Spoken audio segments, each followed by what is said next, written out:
আসসালামু আলাইকুম। আমি নাদিম ফয়সাল আহমেদ, লাউস ভেঞ্চার কনসালটেন্সির পক্ষ থেকে প্রতিদিন বিজনেস রিলেটেড বিভিন্ন টপিকসগুলো নিয়ে আপনাদের সাথে আলোচনা করছি, ব্যাখ্যা করে দিচ্ছি। আজকেও আমরা বিজনেস নিয়ে আলোচনা করব। সেই বিজনেস টপিকসটি হচ্ছে বিক্রি বৃদ্ধির সত্ত্বেও মুনাফা কেন কমছে, তার পিছনে কি কারণ থাকতে পারে সেটি নিয়ে আজকে আমরা কথা বলবো।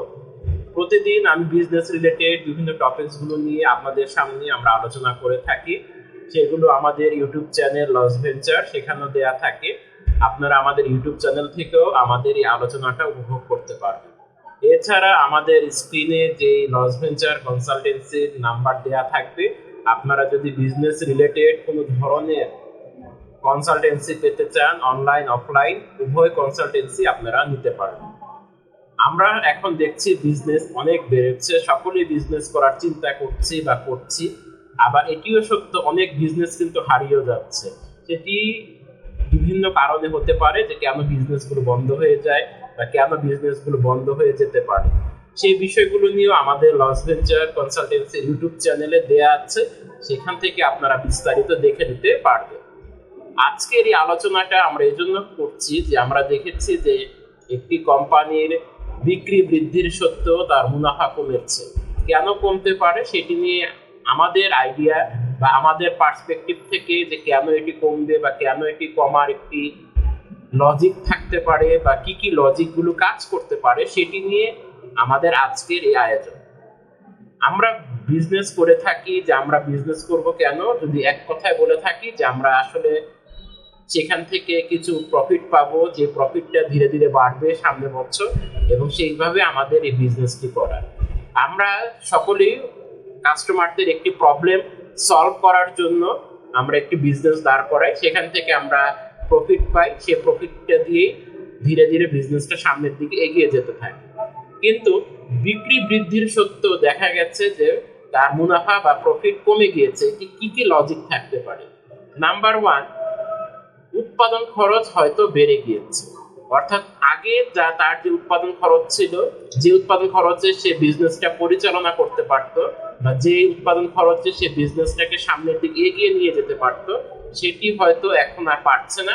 সেখানে হয়তো তার উৎপাদন খরচ বেড়ে গিয়েছে এবং সেই উৎপাদন খরচটা আগের থেকে, যেহেতু সবকিছুর দাম এখন বাড়ছে, উৎপাদন খরচ বেড়ে গিয়েছে, এই জন্য বিক্রি বাড়লেও মুনাফাটা আগে থেকে কমে গিয়েছে। এখানে কিন্তু একটি জিনিস ক্লিয়ার করতে হবে যে মুনাফা কিন্তু কমলেও, অর্থাৎ মুনাফা কিন্তু ঠিকই হয়েছে, কিন্তু আগে যে রেশিওতে মুনাফা হতো সেই মুনাফাটা এখন হচ্ছে না। সেই মুনাফাটা এখন কি হয়েছে, কমে এসেছে। এর পিছনে এটি একটি লজিক কাজ করতে পারে যে উৎপাদন খরচ হয়তো আগের তুলনায় বহু গুণ বেড়ে গিয়েছে। দ্বিতীয় হচ্ছে কাঁচামাল। কাঁচামাল যদি আমাদের দেশ থেকে নেওয়া হয়, যে এই জিনিসগুলোর কাঁচামাল আমাদের দেশ থেকে নিচ্ছে, তখন হয়তো দামটা কিছুটা কম করতে পারে। কিন্তু যদি কাঁচামাল বিদেশ থেকে নিয়ে আসতে হয়, তখন কিন্তু দেখা যায় যে এখানে অনেক সময় এই কাঁচামালের দাম বেড়ে যাওয়ার কারণেও মুনাফাটা আগের থেকে কিছুটা কমেছে। এই যে মুনাফাটা কমেছে, এটিও কিন্তু একটি লজিক কাজ করে যে কাঁচামালের দামটা বেড়ে যাওয়া। এখন কাঁচামালের দামটা কিরকম বেড়ে গিয়েছে, এটি উৎপাদনকারী প্রতিষ্ঠানই এটি ভালো বলতে পারবে। উৎপাদনকারী প্রতিষ্ঠানই এটি খুব সুন্দরভাবে ব্যাখ্যা দিতে পারবে। কিন্তু যেহেতু তাদের মুনাফা কমে গিয়েছে, অর্থাৎ এটিও একটি লজিক হিসাবে কাজ করে যে হ্যাঁ, হয়তো কাঁচামালের দাম পূর্বের তুলনায় আপনার বেড়ে গিয়েছে। এখন আরেকটি লজিক এখানে কাজ করে, সেটি হচ্ছে যে যদি কাঁচামাল বাইরের দেশ থেকে নিয়ে আসতে হয়, এখানে কিন্তু একটি ট্যাক্সেরও বিষয় আছে।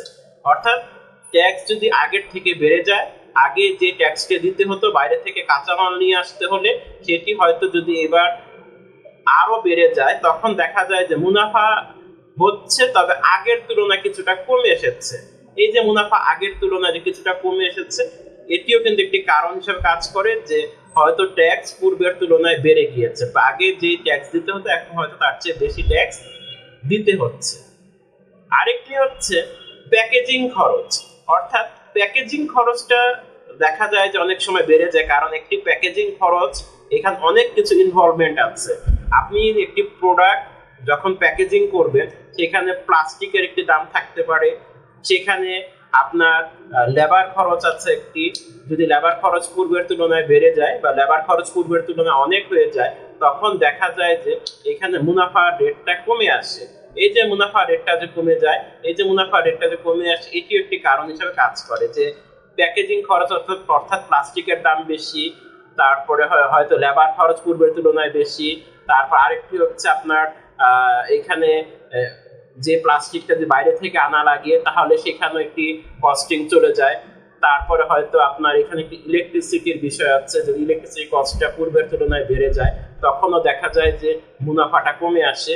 তো এই বিভিন্ন লজিক বা বিভিন্ন কারণ কাজ করতে পারে, যেটি আমরা এই যে জিনিসটি দেখার পরে যে বিক্রি বৃদ্ধি সত্ত্বেও মুনাফাটা কমে এসেছে, তখন আমরা লস ভেঞ্চার কনসালটেন্সির পক্ষ থেকে জিনিসটা নিয়ে কাজ করেছি যে আসলে কেন কমতে পারে বা এই কমার কারণটা কি বা লজিকটা আসলে কি কি থাকতে পারে। তখন আমরা দেখলাম যে না, লজিকটা এই বিষয়গুলো থাকতে পারে, এর বাইরে অনেকগুলো কারণ কাজ করতে পারে। তবে আমরা প্রাথমিকভাবে আমার প্রাথমিক রিসার্চে এই জিনিসগুলো আমরা পেয়েছি না, এই বিষয়গুলো হয়তো মুখ্য ভূমিকা পালন করতে পারে বা এই বিষয়গুলো জিনিসগুলো থাকতে পারে। তা আপনাদের যদি কোনো প্রশ্ন থেকে থাকে বিজনেস রিলেটেড বা কনসালটেন্সি রিলেটেড, আমাদের অবশ্যই করবেন, এবং আমাদের স্ক্রিনে দেওয়া যে নাম্বারটি সেখান থেকে আপনারা আপনাদের কনসালটেন্সি অ্যাপয়েন্টমেন্ট করে নিয়ে তারপরে আপনাদের বিজনেসের জন্য আপনারা কনসালটেন্সি নিতে পারবেন লস ভেঞ্চার কনসালটেন্সি থেকে। আজ এই পর্যন্তই। ভালো থাকুন, সুস্থ থাকুন, আমাদের সাথেই থাকুন। আসসালামু আলাইকুম।